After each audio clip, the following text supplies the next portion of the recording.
Sitso. I don't think it's going to be. I think it's going to be closer than Danny projects it.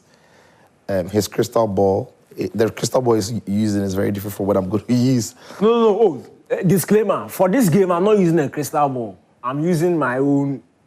The other one. No, the crystal ball. Okay, but yeah, I think it's going to be closer. To be fair, it is true that in the last 1 month, Inter Milan have not been the same. And it started from that game against Bayern when it gets into the end, in that second leg.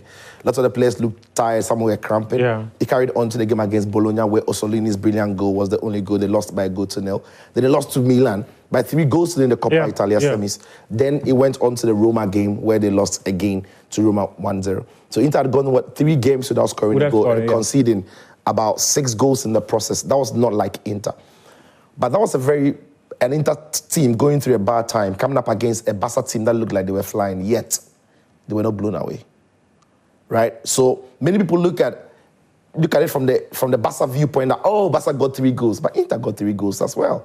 And that was. In fact, they could have even had more. And Inter never were losing at any point in time in the game. In fact, they had a 2-goal lead and they went 3-2 up. So for an Inter team that was struggling before the game, to have turned up against a Barca team that looked like they were flying, and to have played the way they played, they could have won the game. Barca could have lost it. Barca could have won. It was that close. I think that is credit to that Inter team because they were struggling. 1 week on, he's been able to rest a lot of his top players in the weekend game, and they still went on to win. So they might be fresher. So I think there's plenty. That game is closer than maybe we are making it look. Because when you look at Barcelona as well, they've got their own defensive issues. They don't always defend well. But Danny's right, they can always score.